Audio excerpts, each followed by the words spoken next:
Some breaking news. The national television schedule, it's been released for the 2025 W season. There are 175 games you can cash on national TV and on streaming. And just take a guess how many of those games involve Caitlin Clark. Yep, the haters might want to grab a stuffed animal and maybe some Pepto-Bismol because the WNBA's national broadcast schedule is out, and so is the worst kept secret in the sports world. Caitlin Clark is the WNBA. No amount of sneaky PR statements or comments about scheduling conflicts can hide it anymore. The networks, just like the team owners, are making big money moves to capitalize on Caitlin.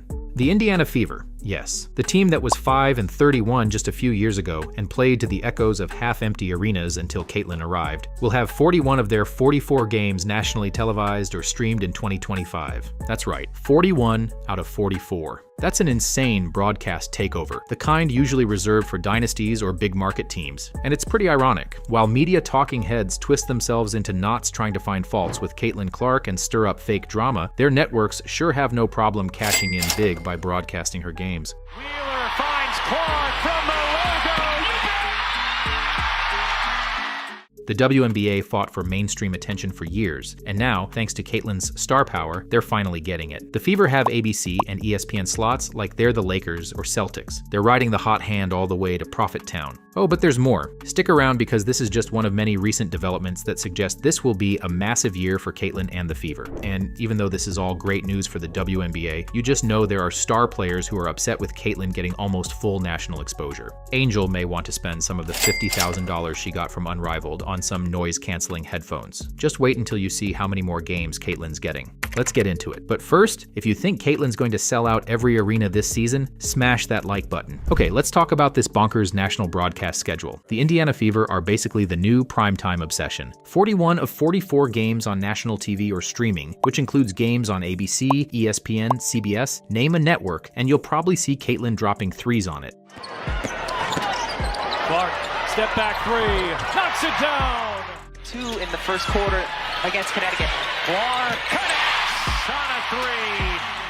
This is a level of exposure the WNBA has never seen for a single team, or ever for that matter. It doesn't matter that Indiana isn't a champion or big market. Caitlin Clark is the league's biggest draw, period. The networks saw last year's off-the-charts ratings whenever she played and said, we need more of that. In 2024, her rookie season, the league smashed modern records for viewership. It was the most-watched WNBA season in 24 years, with more than 54 million viewers tuning in across networks. And guess who was front and center in many of the highest-rated games? Yep, Caitlin and the Fever. A regular season Fever game on ABC drew 2.23 million viewers, insane for a WNBA game, and another on CBS hit 2.25 million. These are NBA-level TV numbers happening in the WNBA, thanks to one rookie. And then came the playoffs. Discouraged Alyssa Thomas from making some of her great passes. No one picks up Clark, who cans the three.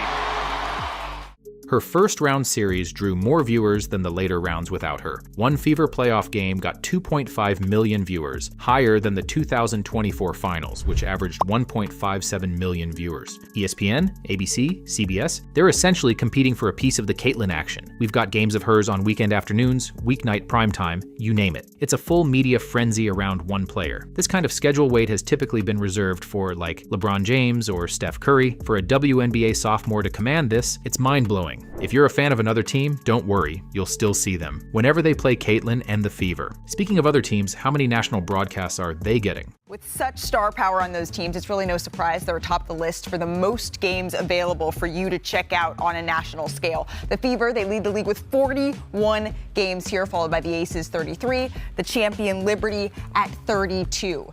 Listen, 33 and 32 games out of 44 is still a lot of national exposure, but there's a clear gap between Caitlin, Asia Wilson, Brianna Stewart, and the league's other top stars. And then there's Angel Reese and the Chicago Sky. They have 24 nationally broadcasted games, which is decent. 5 of them are against, you guessed it, the Indiana Fever. Let's face it, every team that faces the Fever is getting the national treatment, so Angel can't go off and claim that she's the catalyst here. While this may be a bruise to Angel's ego to have nearly half the number of televised games as Caitlin, it's just par for the course at this point. As a consolation prize, when Caitlin is your opponent, you get the spotlight too.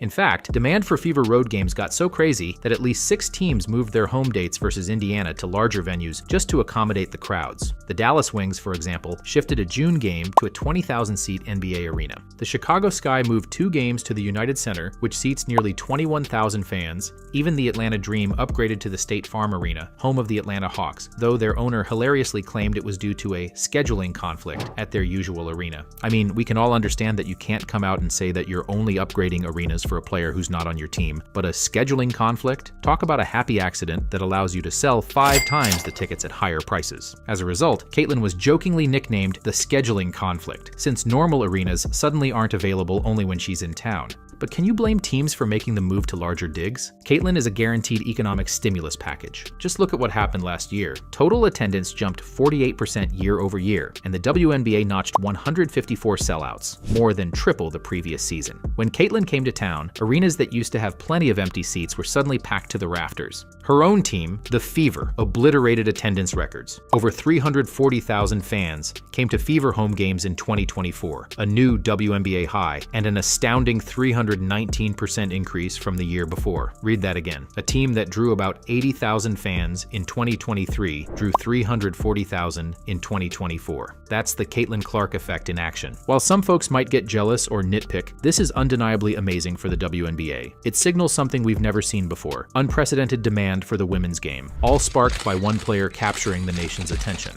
The league is venturing into brand new territory thanks to the Caitlin Clark phenomenon. If we say her stats are today, what? 20 points, 8.4 assists, 6 rebounds. That's crazy. But that's crazy. 5 Is points, that dominant? 5.6 Those are turnovers. hell of a too. number. Those are hell of a numbers. But to me, that's not Period. dominating.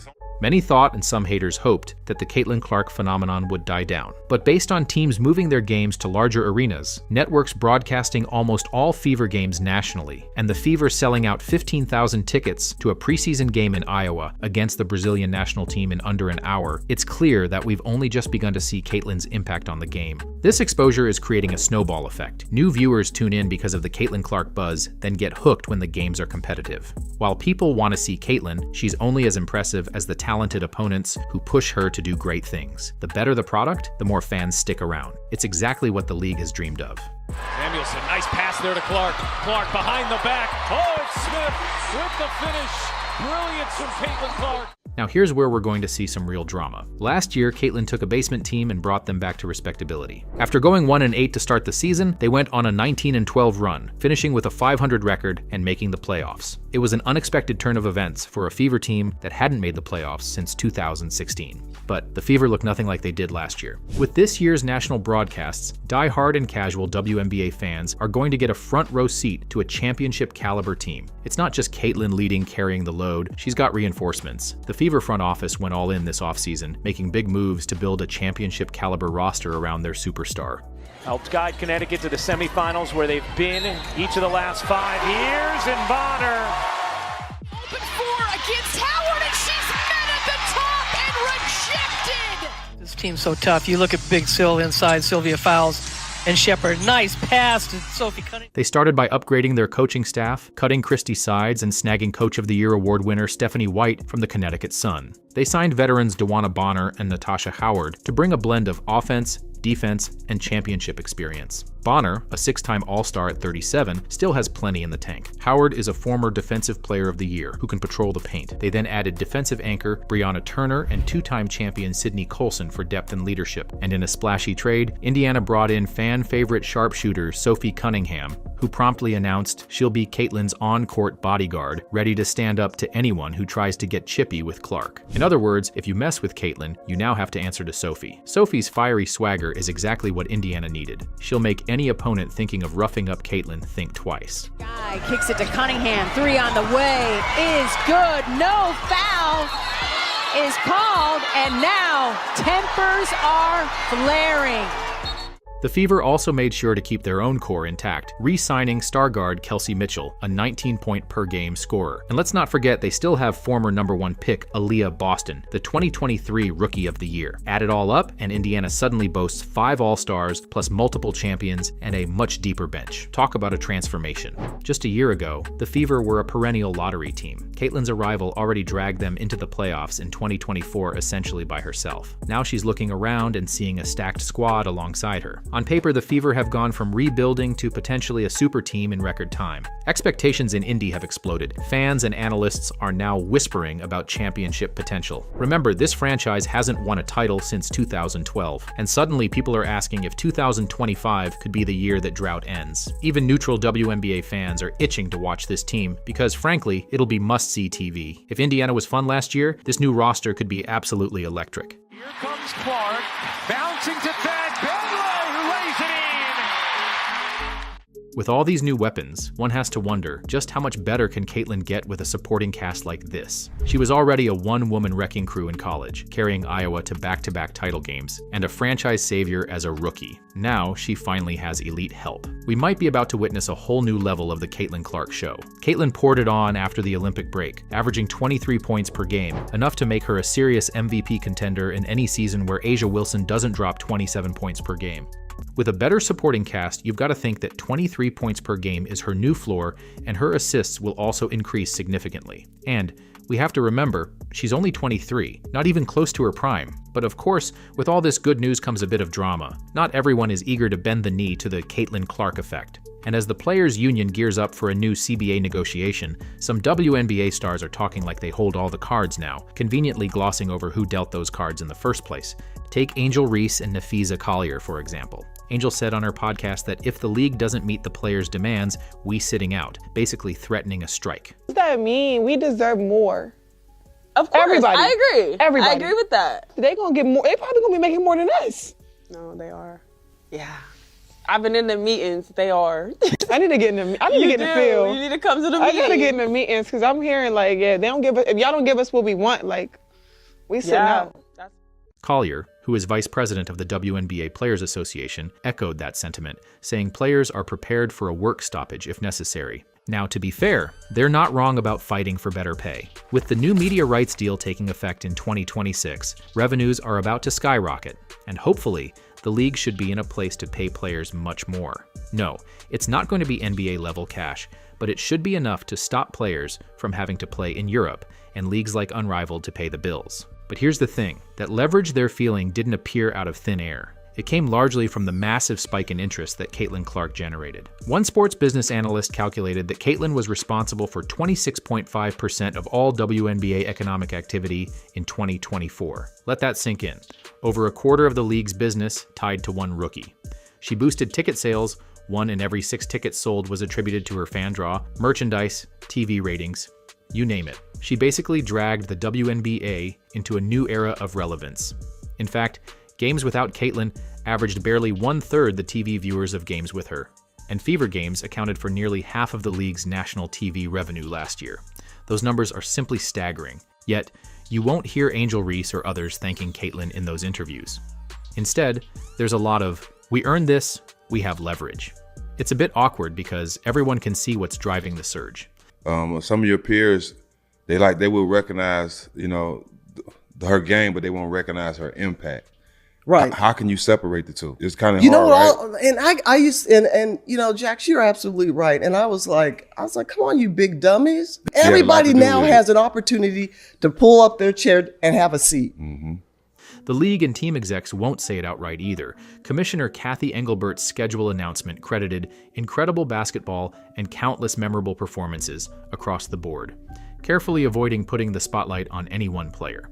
We all know which player that is, Kathy. Some of this is just politics and pride. Players don't want to admit that a rookie came in and outshined them to this degree. And hey, a rising tide lifts all boats. Caitlin's popularity is getting more money and attention for everyone, which is great. But you do sense a bit of saltiness. There's this manufactured rivalry narrative from college that's carried over, like Team Clark versus Team Reese. It's fun for fans to debate, sure. Angel Reese even leaned into it, acting like she's on the same level of stardom, but come on. On the court and in impact, Caitlin is in a league of her own right now. That's just facts. Some fans are even saying these players should be thanking Caitlin for giving them this platform. But of course, you won't hear that publicly. Bottom line? Some players may grumble or try to share the credit, but without Caitlin, we're not talking about record TV deals or sold-out arenas to this extent. And the irony is, the one person who isn't clamoring for credit is Caitlin herself. So how is Caitlin handling all this? In a word, gracefully. The one person who could justifiably pound her chest and demand more is instead staying humble and focused. Caitlin constantly deflects praise to her teammates and opponents. She talks about growing the game and team goals more than her own stats. While others hint at strikes and leverage, she hasn't touched that subject publicly. She just keeps putting in work and letting her game do the talking. A perfect example. The NBA invited Caitlin to take part in their All-Star Weekend three-point contest. A huge honor, and you know she would have stolen the show, but she turned it down. Why? Because she didn't want to be a sideshow at the NBA's event. She'd rather headline the WNBA's own three-point contest at her All-Star Weekend, which conveniently will be in Indianapolis. In other words, she passed up a big spotlight in order to elevate her own league's stage. That's the kind of league-first mindset that makes her special. And while others debate who deserves what, consider this. Caitlin reportedly earned $11 million in 2024 from endorsements and NIL deals, making her one of the world's highest-paid female athletes.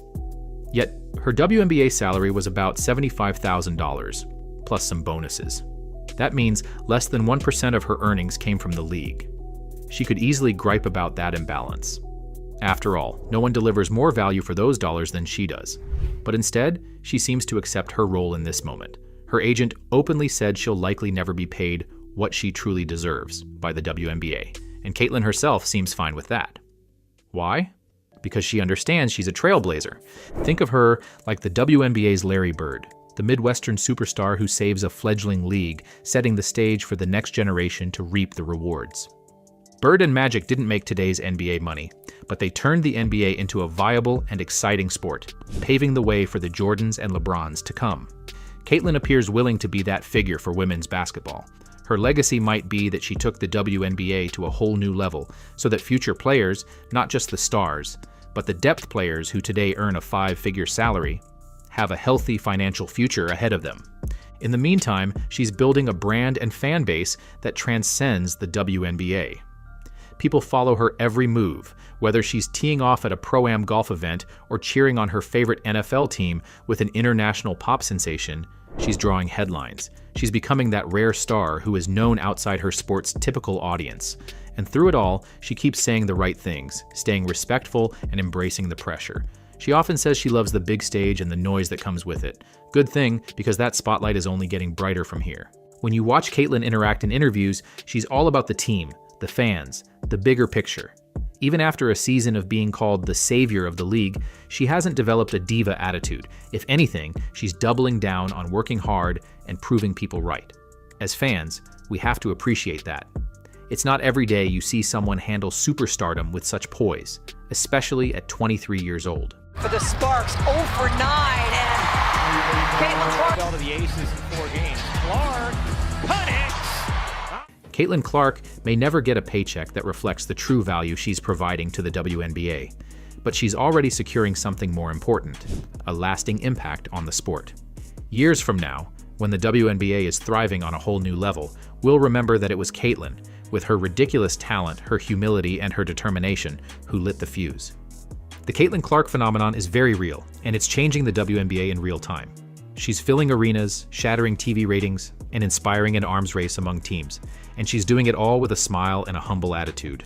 Teams can call it a scheduling conflict or credit incredible performances all they want, but we know the truth. Caitlin is the superstar driving this new era, and the best part is how it's lifting the entire league. The stage is set for an absolutely unforgettable season. If you thought last year was wild, get ready. Year 2 of the Caitlin Clark Show could be even bigger. We might see attendance and viewership records fall again, and who knows, maybe even a deep playoff run or a championship for the Fever that would send the sports world into a frenzy. One thing's for sure, you won't want to miss a minute of it. So mark those Fever game dates on your calendar, tune in, and enjoy the ride. If you're still here, drop a basketball in the comments to say hi. Thanks for watching, and I'll catch you in the next one.